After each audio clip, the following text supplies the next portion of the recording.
And now, the Hall of Fantasy. Welcome to the Hall of Fantasy. Welcome to the series of radio dramas dedicated to the supernatural, the unusual, and the unknown. Come with me, my friends. We shall descend to the world of the unknown and forbidden, down to the depths where the veil of time is lifted, and the supernatural reigns as king. Come with me and listen to the tale of the Temple of Huixilpochle. The drums again. They have such a plaintive sound to them, do they not, senores? Made of nothing. They give me the creeps. You seem to know a lot about this area, Juan. Oh, a good deal, Senor Prescott. In the unexplored area is a race of people thought lost to the world. What do you mean? What people? When Cortez conquered Mexico, he did not conquer all the Aztecs. Part of the nation followed Cuitlahua down through Central America into South America, into Brazil, senores. Into an unexplored part of Brazil, on the very edge of which our camp lies tonight. Are you serious, Juan? Why should I lie, Senor Prescott? We stand close to death, the three of us.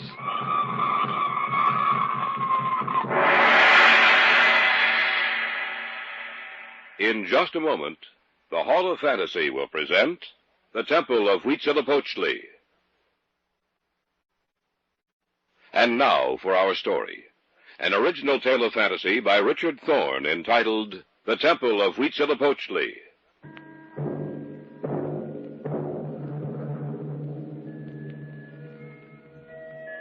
I didn't think that day when I came back to our apartment in Caracas after a talk with the old man that Fred Taylor and I were going to wish we'd never heard of oil.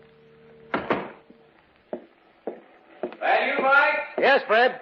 What are you doing? Taking a shower. Come on in. Well, did you see him? I saw him, all right. What'd you say? I said I saw him. Well, what did he say about the vacation? He said no. Well, how come? We have one coming. Yeah, but not till we finish this next job. Hey, just a second. Now, tell me what he said. Ever hear of the Huixilpochle River? Yes, it's in Brazil. Empties into the Amazon. Well, that's where we're going. What? That's right. Oh, you're kidding. No, I'm not. The company just leased a big tract of land along the river. We're to go in and see if we can find any traces of oil or uranium. Uranium? Yes. Bartell's group flew over the tract. The way they've got it figured out, there's not only oil there, but also uranium. So Bartell flew over it. Why don't they send Bartell to walk over it or paddling down the river like we'll have to do? Well, Bartell is senior on the staff. He gets the cream. We get the hominy grits. The Huixilpochle. Mm-hmm. Say, if I remember right, there's some parts of that river that have never been explored. It's in the northern Mato Grosso region, isn't it? Yes. There might be a few natives in that unexplored part that wouldn't want us to be sticking our big noses into their business. Well, the old man said he'd throw in an extra week in the States with pay. Hey, I can hear you talk. When do we start? As soon as we can pack and hop a plane to Cuyaba. He doesn't want any grass to grow under our feet, does he? I guess not. And don't forget to pack your guns. We might need them. We cleared ourselves with the Brazilian Consul General in Caracas, picked up our visas, and at midnight boarded the plane that would take us to Cuyaba. Mike, you wake. Where I am now. Where are we? Just crossed over into Brazil. Why'd you wake me? I don't know. Oh, that's nice. No, I don't know what it is. I can't sleep. I think that we should never have started out on this trip. Why shouldn't we? It's a funny thing. I just have a feeling. Yes, senor. Please be quiet. Oh, I got you, amigo. Go to sleep and keeping the other passengers awake. Well, just the same. I wish we hadn't started out on this safari. It's got me worried.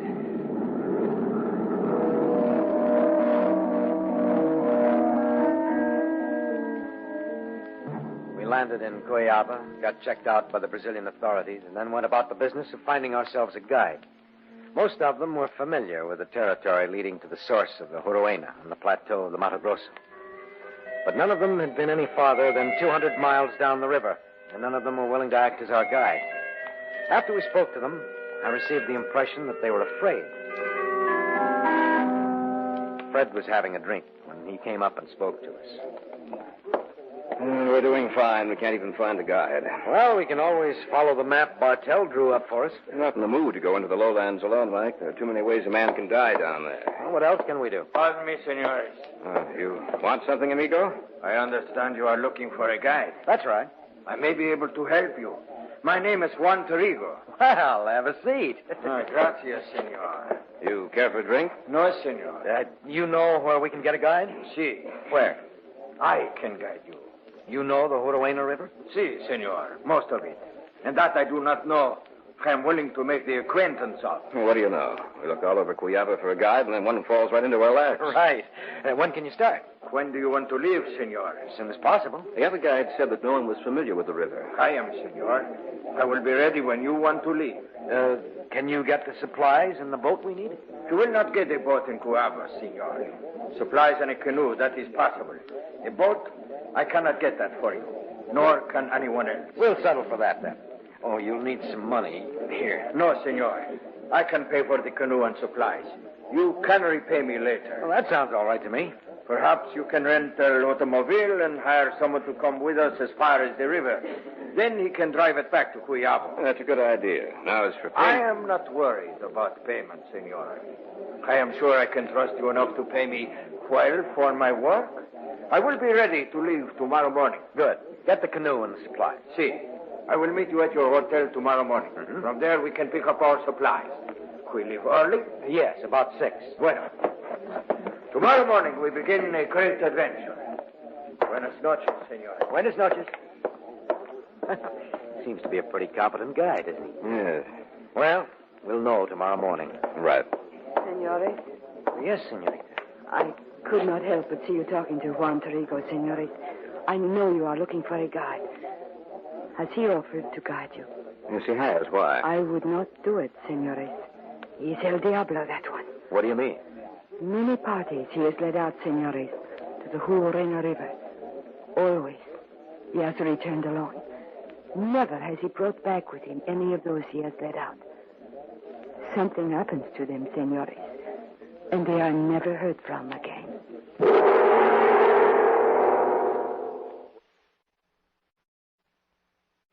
Back now to our story. An original tale of fantasy by Richard Thorne entitled The Temple of Huixilpochle.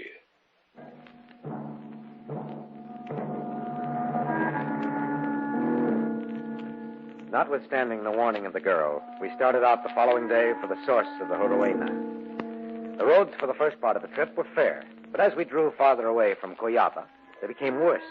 And we bumped and jolted our way along for the next 5 hours until we came to the source of the Huixilpochle. We unloaded the canoe and supplies and had to portage downstream for almost a mile before the stream became wide enough to use a canoe.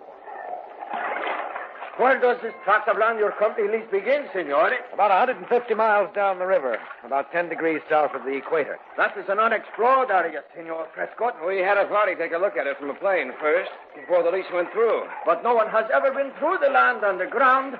No one has ever really seen that area. That's right, Juan. How far do you think we can go before dark, Juan? 50, 60 miles, Senor Taylor. As long as we paddle with the current. How far have you been down? Oh, don't worry, senor. I have been down this river quite far.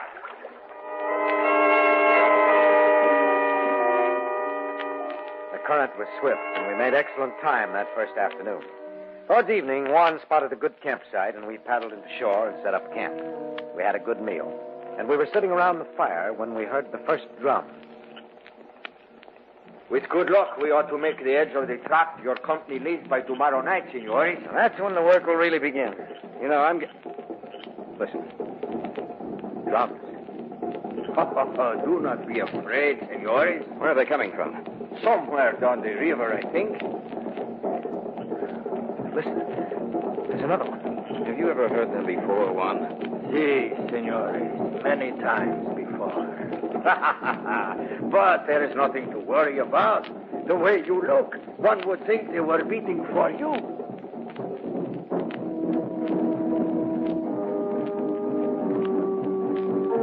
The drums pounded throughout the night. I didn't sleep very well with that incessant throbbing beating against my ears. Towards morning, they were quiet, and I fell off to sleep. By 6 o'clock, we were up, had eaten, and were on the river. Rapids coming up, senores. Yeah, they sound pretty bad. They are bad ones. We must be very careful. I wish Bartell was down here. Look out, senores. Here we go. Look out. There's a submerged creek bus just ahead. Oh, senor. Hey, we're heading for a rock. Hold on, senores. That is the worst of them, senores. I didn't think we'd ever get through those things alive. I was a little worried myself. No, it's not the time to worry, senores. The rapids are nothing compared to what may lie ahead. What do you mean by that, Juan? Oh, not a thing, senores. But who can tell what may happen?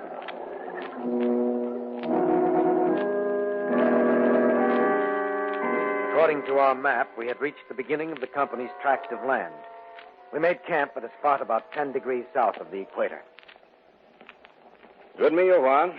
Gracias, senor Taylor. Yeah. According to the stories we heard, this is as far as anyone has ever penetrated down the Huixilpochle. No one has ever gone beyond this. You are wrong in that, Senor Prescott. No one has ever gone beyond this point and lived.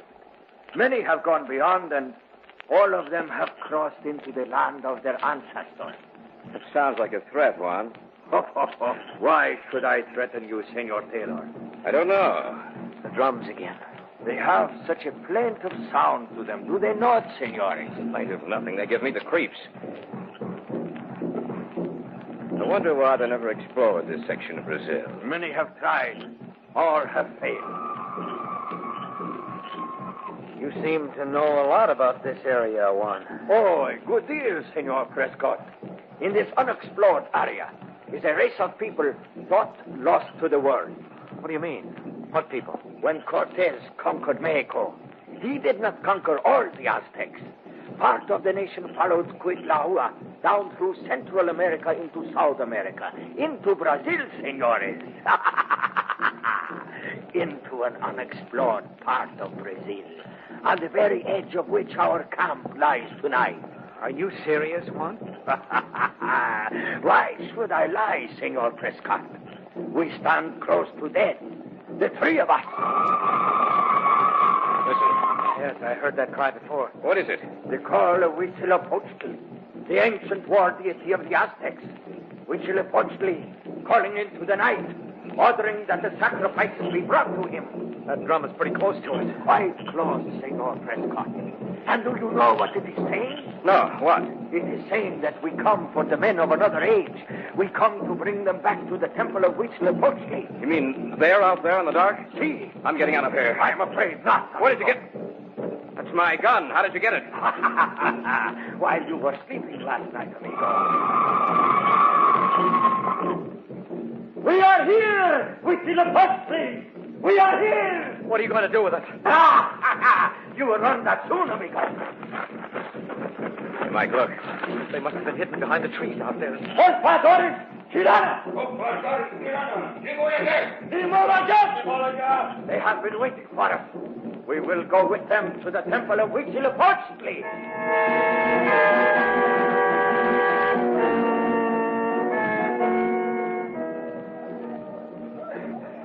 They didn't want to take any chance of our getting away, did they? They tied my hands so tightly, I think they stopped the circulation. That's the way mine feel, too. Yeah, I read about these when I was still a kid. Do you know where we are? No. Cortez found them when he first went into Mexico. This is a Teocalli, temple of the Aztecs. What's in those two towers at either side of this landing? The sacred images of the presiding deities. And those blocks of stone in front of the towers? Those are the sacrificial altars. Mike, we have to get out of here. Look. Coming up the stairs to the top here. It's Juan Tarico. But he's not wearing the clothes he wore before. He's wearing a scarlet robe. Yeah, so I see. The robe of the sacrificial priest. Amigo. Are you enjoying our hospitality? What do you intend doing with us, Tarico? Don't you know? No. Have you looked over the side, amigos? Yes? And did you notice the people gathering? Yes. They have come to witness a ceremony. The altar of huixilpochle has been dry too long. What do you mean? That it has been some time since the high priest has made an offering to huixilpochle. And we're to be the offering. Is that right? That's right, amigos. You are to be the offering.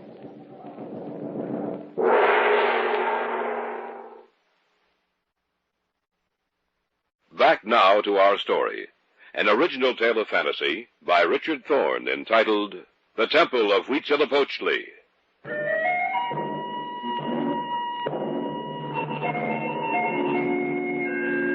We stood on the square at the top of the temple of Huixilpochle. Our hands were bound behind us. Before us stood Juan Tarico, who had offered to act as our guide. Only now he was attired in the ceremonial robes of the high priest. Yes, my friends. You are to be the offerings. You dirty... No. You should not lose your temper, amigo. If you are nice, I will make sure your death is speedy. If you continue to act as you have in the past, I hesitate to say how long it will take for death to finally put its mantle on you. We should have taken the advice of the girl in Cuyaba. Oh, yes, the girl in Cuyaba. Olfadores, Silara! Olfadores, Silara! Let me go! Let me go! Let her go! Amigos, this is Maria Espanza, the girl who warned you about me. I had some of my men bring her here. She will be the third offering. And now I leave you until later. Adios, amigos. Lana! What happened, Maria? They came and took me that night. The night I spoke to you. Tarigo must have been watching. And they brought me here. What will they do with us? Kill us in the sacrificial Oh, ceremony. no. Maria, your hands are free. Untie us. What? Untie us. Maybe it'll give us a little more of a chance when the time comes. See, I will untie you. I wonder what they did with our guns. I don't know. They tie you very well, senor. Yes, I know. There. Now, you, senor. We have to get the circulation back into the... Cut your wrist, senor. Yes, I know. There's something brewing. Hurry up. It is done. It is done. Glad. That feels better. Thanks, Maria. What can we do, senor? I don't know, but we're sitting ducks here. Let's try one of those towers. Come on. Right. Just got a glance over the side. There must be 1,000 people down there surrounding the temple. And they're all waiting to see us die. Inside, hurry.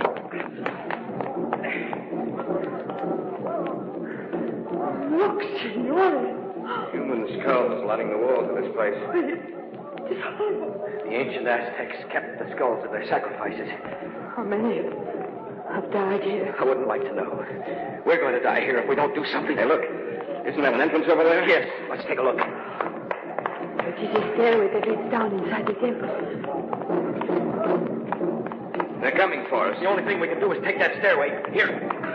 You take one of these torches. Right. I'll take the other. Maria, you stay right behind us. Yes, senor. Let's go.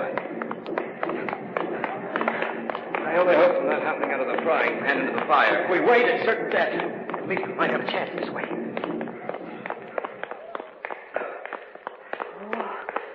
It is so dark in here. There's a landing at the head. Careful now. Right. Lift your torch a little higher, Fred. Hey, look. It's a room. If I'm not mistaken, right in the center, those are guns. Guns. Let's take a look. Hey, but they're not our guns. Perhaps they are guns taken from the other men who came here. That must be it. Guns and ammunition.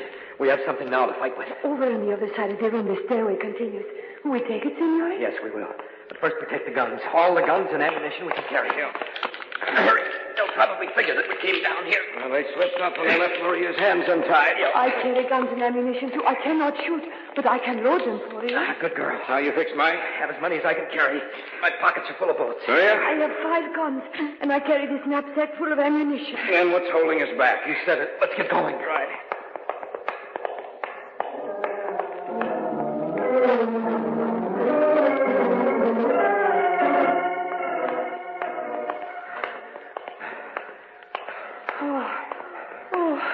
We have been walking for almost an hour.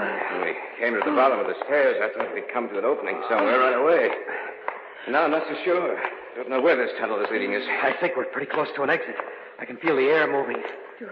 Do you think they are in back of us? I don't know. Oh, Torrigo will not be beaten this easily. I know that. Hey, look up ahead. Huh? Isn't that moonlight up there? See, we are nearing the end of the passageway. I wonder where we'll be when we come out. There go the drums again. It's a different beat this time. Perhaps they say to look for us. Maybe. Say we're coming to the opening. Be careful when we step outside. You think maybe... I don't know.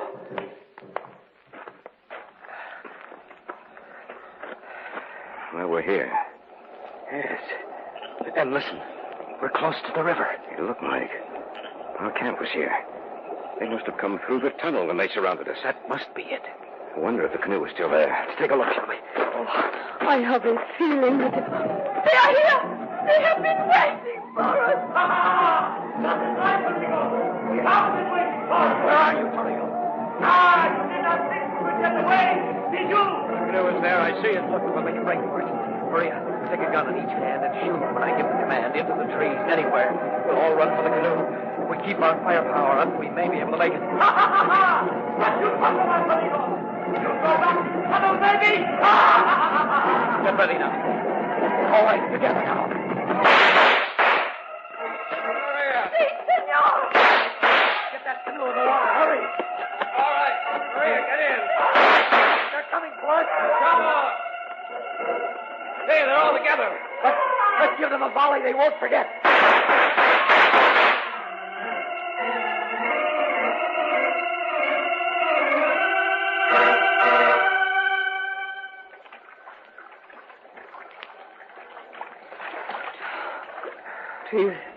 Do you think they'd follow us, senor? No, Maria, I don't.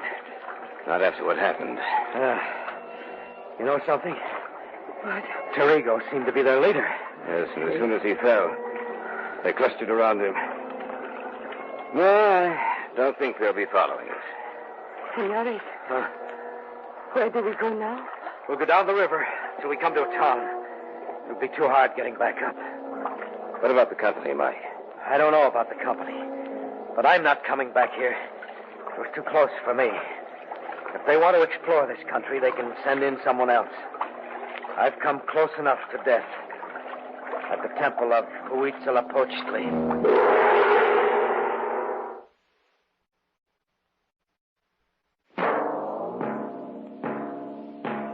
So runs tonight's tale of the unusual, the terrifying, the unknown. Join us again when next we journey down the corridors of the Hall of Fantasy to hear another strange tale of the supernatural. All characters and events portrayed in these programs are fictional, and any similarity to actual events or persons, living or dead, is purely coincidental.